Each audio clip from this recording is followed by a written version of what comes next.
But I think there's already a big impact in the market. So you've probably got about 30 million people wearing wearables at the moment. I think that's projected to go to something like 200 million over the next few years. So already the impact is clearly there. People are using this technology. I think it's still very early days because the advances in wearables is just astonishing. Every day a new type of wearable technology is coming out. I think from the insurance perspective, I think the insurers are now just trying to see how they can use wearables in their propositions. A lot of it is around that engagement piece at the moment, engagement and retention, but over time it will be how we use that data, how we can use that data from a claims perspective, an underwriting perspective, and I think that's very early stages from an insurance perspective at the moment. But we already see examples of insurers that are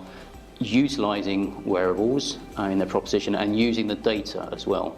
But still relatively early days in that analytical stage, I would say, from a wearable perspective. But it's an exciting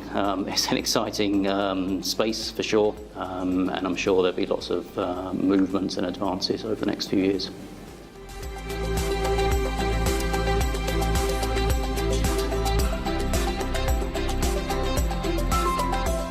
So I think probably again, sort of if you segment it into two areas, the first one around the legal, the compliance, the governance side.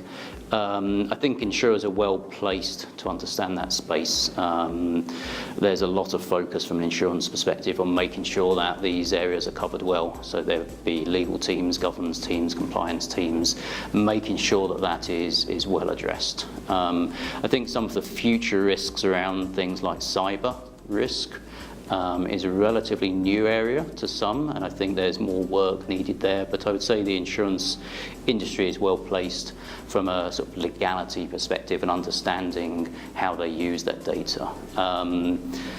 Outside of the sort of the legal framework, how the insurer actually uses the data then for intelligence when it comes to product development, claims, underwriting, specific interventions for the member, still a lot of work to be done. There's no doubt about it. We've seen some insurers that have launched wearable initiatives with a slightly unclear view on what discount might be given, for example, if a member maintains their health. The actuarial science behind that and the long-term view of the outcome of future claims based on healthy activity is still relatively new, I would say, to an extent. Some insurers are a bit more advanced in that than others, but generally it's one of these things that will take time because wearables is new, data coming from that is new, but you will only see the long-term trends in claims over a few years' time. So it sort of comes back to this evolving sort of space that we're in at the moment. Some good work being done, but it will improve over time as we start to get more data and interpret and use that data.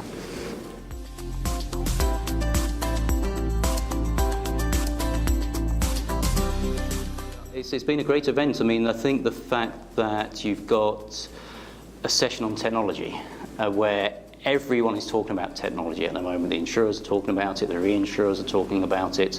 So the topic is a great topic. It's the right topic to be having. I thought that the mix was great. You had reinsurers, brokers, insurers, people from the health arena. So yeah, it's been a great 2 days. I've enjoyed it a lot.